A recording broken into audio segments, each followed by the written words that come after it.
అండి, నమస్తే. Welcome to Rohini Krishna's world. ఈరోజు నేను మీకు చూపించబోయే రెసిపీ కజ్జికాయలండి. ఈ కజ్జికాయలు కూడా ఎవరైనా ఎప్పుడైనా ఈజీగా చేసుకునే విధంగా చెప్తున్నాను మీకు. అది కూడా కప్పు కొలతలతో అండి. ఈ విధంగా చేసుకుంటే చాలా ఈజీగా చేసుకోవచ్చు. ఎప్పుడు కావాలంటే అప్పుడు చేసుకోవచ్చు అండి, ఎవరైనా చేసుకోవచ్చు. అది కూడా ఈరోజు నేను కొబ్బరి రవ్వ లోపల స్టఫింగ్ పెట్టి నేను మీకు చూపించబోతున్నానండి. మరి అది ఎలా చేసుకోవాలో ఏంటో మీకు కూడా చూపిస్తాను. నా కిచెన్లోకి వెళ్ళిపోదాం పదండి. ముందుగా దీనికి నేను పైన పూరి కోసమని గోధుమ పిండి తీసుకుంటున్నానండి.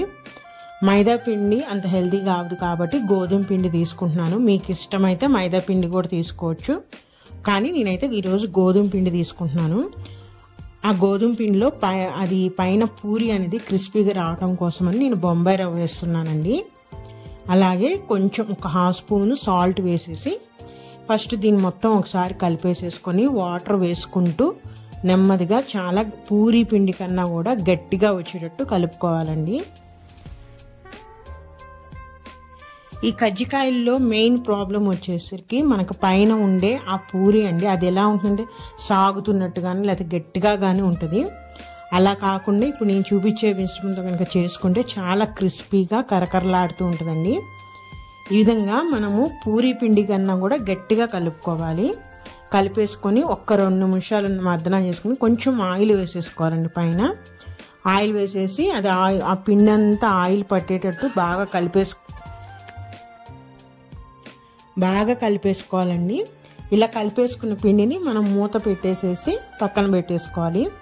ఎందుకంటే గాలి కనుక వచ్చి పిండి ఎండిపోయిందంటే మన పూరి అనేది క్రిస్పీగా రాదు, ప్లస్ అది విరిగిపోతున్నట్టు వస్తుంది. అందుకని మనం ఇలా బాగా కలిపేసుకున్న తర్వాత దాని మీద కవర్ చేసేసాలి. ఒక ప్లేట్ కానీ లేకపోతే ఒక వెట్ క్లాత్ ఏదైనా వేసేసి మనం పక్కన పెట్టేసుకోవాలి. ఆ లోపు మనకి నానుతా ఉంటుంది పిండి. ఈ లోపల స్టఫింగ్ కోసమని నేను ఒక ఫ్రై ప్యాన్ పెట్టేసుకున్నాను. దాంట్లోకి ఒక గరిటె నెయ్యి వేసుకున్నానండి. ఈ నెయ్యి కాగేలోపు నేను ఇక్కడ జీడిపప్పు బాదం పప్పు తీసుకున్నాను. వాటిని చిన్న ముక్కలుగా కట్ చేసి పెట్టేసుకున్నాను. ఈ పప్పులు ఎందుకంటే మనకి స్టఫింగ్లో అక్కడక్కడ తగులుతూ చాలా టేస్టీగా ఉంటుందండి కజ్జికాయలు తిన్నప్పుడు. ఇది ఆప్షనల్లే, మీకు ఇష్టమైతే వేసుకోవచ్చు లేకపోతే లేదు. కానీ వేసుకుంటే గనక మనం తినేటప్పుడు అక్కడక్కడ తగులుతూ చాలా బాగుంటుంది. ఇవి నెయ్యిలో ఎంత జస్ట్ ఒక 2 మినిట్స్ ఆ కలర్ కూడా చేంజ్ అవ్వకుండా మనము ఆ నేతిలో వేయించేసుకొని ఒక ప్లేట్లోకి తీసేసుకోవాలి.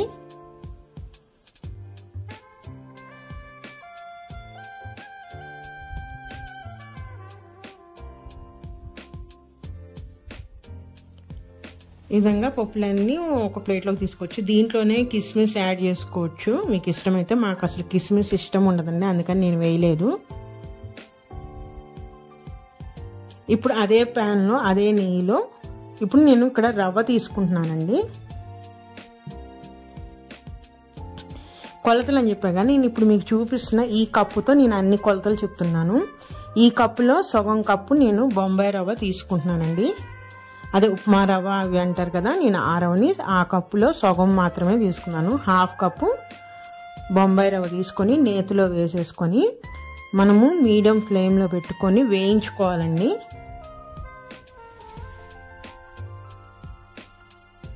రవ్వ మాడిపోకుండా మంచి స్మెల్ వచ్చే వరకు మనము బొంబాయి రవ్వని వేయించుకోవాలి.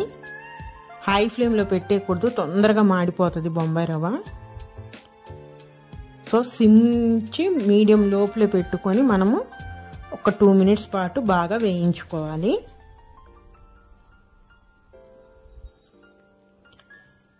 ఈ లోపు నేను ఎండు కొబ్బరి తీసుకున్నానండి. ఎండు కొబ్బరిని తీసుకొని తురిమి పెట్టుకున్నాను.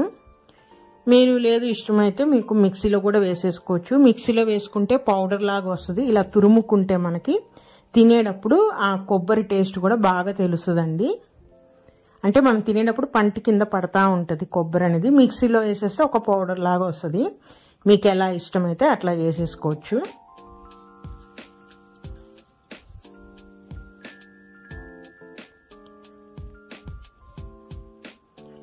కొబ్బరి వచ్చేసరికి అరకప్పు బొంబాయి రవ్వ తీసుకున్నాం కదండి. కొబ్బరి వచ్చేసరికి 1 కప్పు వేసుకోవాలి. సరే, అదే కప్పుతో నేను 1 కప్పు ఎండు కొబ్బరి అది తురుముకున్నదండి, అది తురిమింది వేసేస్తున్నాను. ఇది కూడా మనము బొంబాయి రవ్వతో పాటు ఈ ఎండు కొబ్బరిని కూడా వేయించాలన్నమాట. ఎండు కొబ్బరి అనేది చాలా తొందరగా వేగిపోతుందండి, అందుకని బొంబాయి రవ్వ మొత్తం వేగిన తర్వాత మనం ఈ ఎండు కొబ్బరిని వేసేసి సిమ్లోనే పెట్టుకొని ఫ్రై చేసుకోవాలండి. అది కూడా కొంచెం లైట్గా కలర్ చేంజ్ అయ్యే వరకు మనం వేయించుకోవాలి. మనకు తెలుసుదండి, ఎండు కొబ్బరి కనుక వేగిపోతే మనకు మంచి స్మెల్ వస్తూ ఉంటుంది, ఎండు కొబ్బరి స్మెల్ అనేది. ఆ స్టేజ్ వచ్చి కొంచెం లైట్గా కలర్ చేంజ్ అవ్వగానే మనం ఇంకా ఆపేసుకోవచ్చు గ్యాస్ అనేది.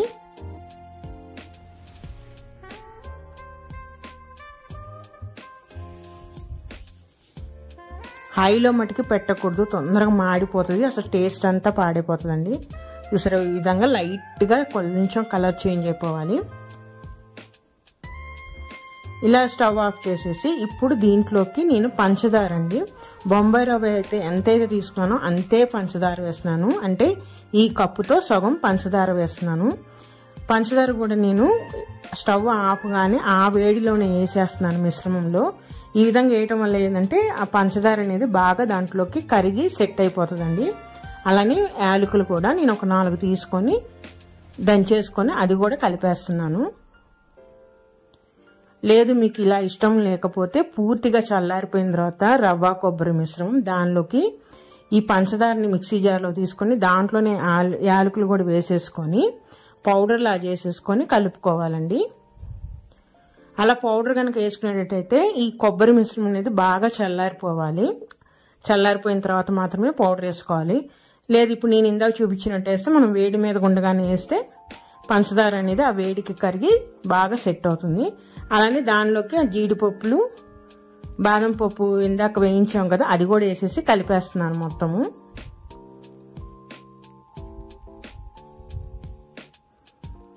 చూసారా, మొత్తం కలిపేసిన తర్వాత మిశ్రమం రెడీ అండి. నేను కొలతలు మళ్ళీ ఒకసారి ఈజీగా చెప్తున్నాను. 1 కప్పు రవ్వ తీసుకుంటే 2 కప్పుల ఎండు కొబ్బరి పొడి, పంచదార వచ్చేసరికి 1 కప్పు అండి. ఇది కొలతలు, ఈ కొలతో తీసుకుంటే మనకి సరిపోతుంది. గోధుమ పిండి కూడా ఈ కొలతకి గోధుమ పిండి కూడా 1 కప్పు పడుతుందండి. 1-1.5 కప్పు వేసుకుంటే మనకి సరిపోతుంది ఈ మిశ్రమానికైతే. స్టఫింగ్ పక్కన పెట్టేసి నేను ఇప్పుడు ఈ పూరీ పిండి తీసుకొని మళ్ళీ ఒకసారి బాగా కలిపేసేసుకుంటున్నాను.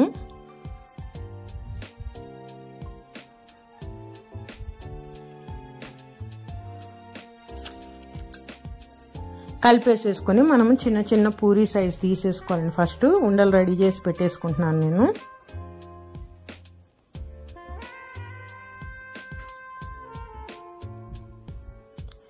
ఈ విధంగా ఉండలు రెడీ చేసేసుకొని మనం ఇంకా పూరీ చేసేసుకోవాలండి. ఎప్పుడు వీటి మీద ప్లేట్ అనేది కవర్ చేసేస్తూనే ఉండాలి, లేదంటే పిండి అనేది ఆరిపోతూ ఉంటుంది.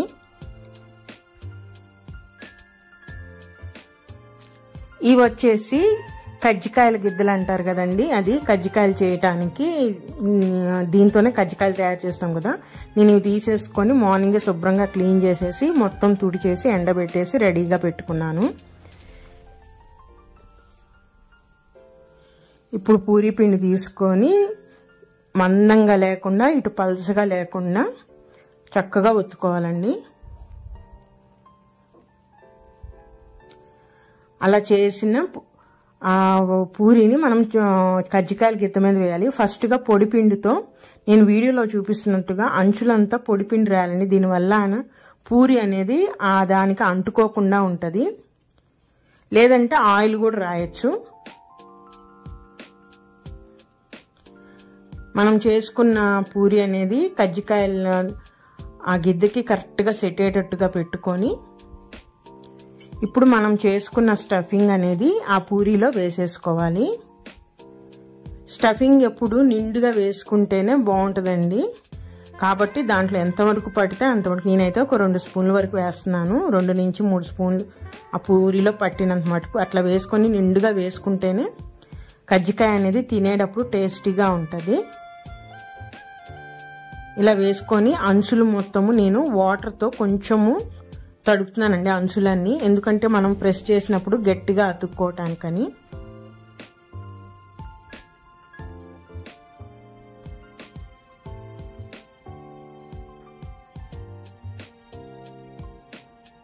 చూసారా, ఆ విధంగా కలిపేసేసుకొని గట్టిగా ఒత్తేసుకోవటమే.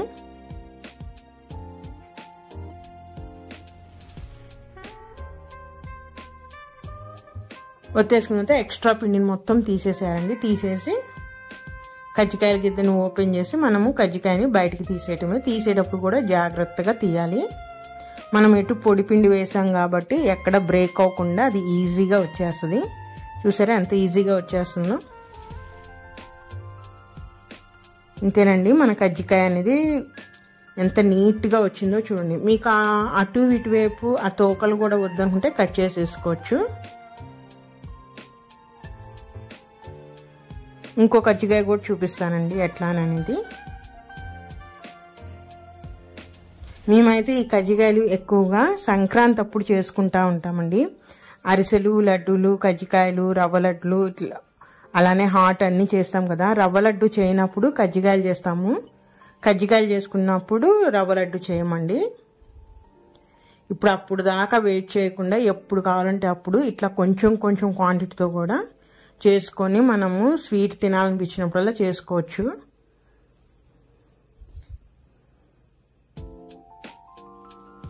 అంచులకి అట్లా కొంచెం ఆయిల్ రాయాలండి. ఆయిల్ కాదు సారీ, వాటర్ రాసేసి మనము గట్టిగా ఒత్తేయాలి.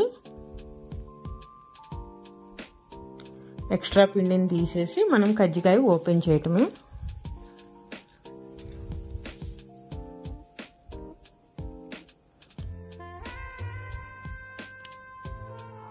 ఒకవేళ మీ దగ్గర కజ్జికాయల గిద్ద అనేది లేకపోయినా కూడా ఎలా చేసుకోవాలో నేను మీకు చూపిస్తాను.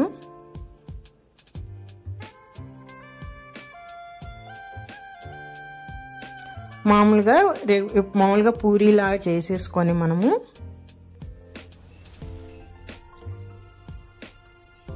కరెక్ట్గా సెంటర్ పార్ట్లో మనము ఆ ఫిల్లింగ్ వేసేసుకోవాలండి.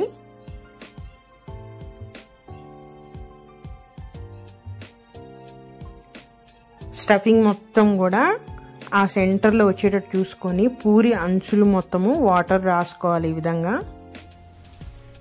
వాటర్తో తడుపుకుంటే అంచులన్నీ మనము క్లోజ్ చేసినప్పుడు బాగా అతుక్కుంటాయి. ఈ విధంగా వీడియోలో చూపిస్తున్నట్టు అలా క్లోజ్ చేసేసి ఇప్పుడు దాని మీద మనము ఫోర్క్ తీసుకొని అంచులు మొత్తము ఇట్లా గట్టిగా ఒత్తినట్టుగా మనము ఇట్లా వరుసగా నీట్గా లైన్గా అట్లా ఒత్తుకుంటూ రావాలండి. దీనివల్ల అంచులు అనేవి మొత్తం క్లోజ్ అయిపోతాయి.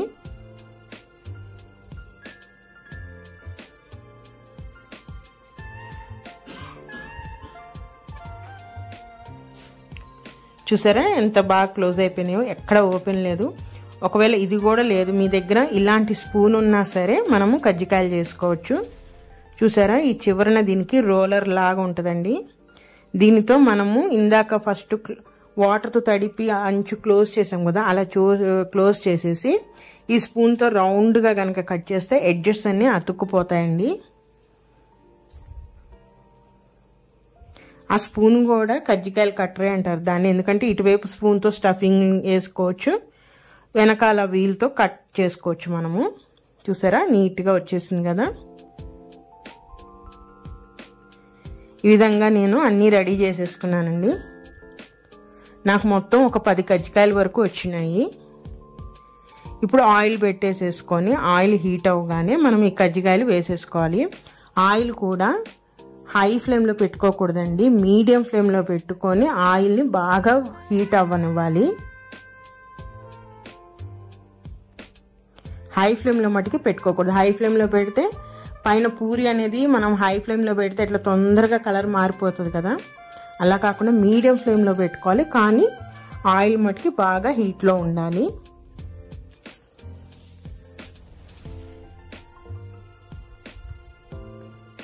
ఆ విధంగా పెట్టుకొని మనకి ఎన్నైతే పడతాయో ఆయిల్లో అన్ని కజ్జికాయలు వేసేసుకొని అటు ఇటు తిప్పుకుంటా రెడ్ కలర్ అంటే బాగా ఎర్రగా కాలే వరకు మనము వేయించుకోవాలండి. ఇట్లా అటు ఇటు వైపు తిప్పుతూ మీడియం ఫ్లేమ్లో కాలిస్తేనే పైన ఆ పూరి అనేది క్రిస్పీగా వస్తుంది.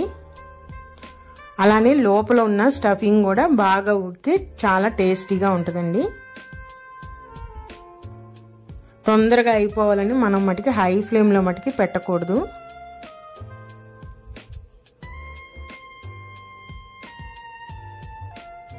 ఇట్లా వేగగానే మనం ఆయిల్ అంతా తీసేసుకొని వేరే ప్లేట్లోకి మనం తీసేసుకుందాం.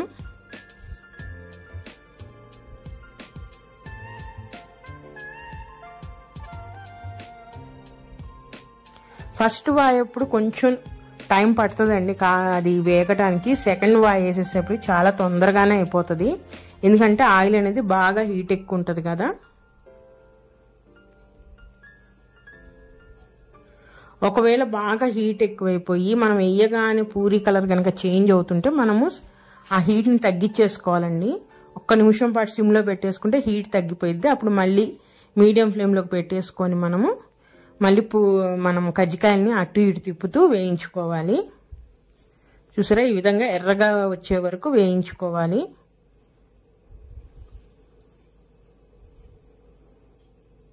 ఇంతేనండి ఈ కజ్జికాయలు చేయటం ఎంతో ఈజీ కదా. నాకు ఎన్ని వచ్చినాయి, మొత్తం ఒక 10 కజ్జికాయలు వచ్చినాయండి. చాలండి, స్నాక్స్గా సరిపోతాయి. మరి ఇదేనండి ఈరోజు వీడియో. నా వీడియో కనుక నచ్చితే ప్లీజ్ సబ్స్క్రైబ్ మై ఛానల్. అలానే లైక్ చేయండి, షేర్ చేయండి. మరొక మంచి రెసిపీతో మళ్ళీ కలుస్తాను. ఉంటానండి, బాయ్.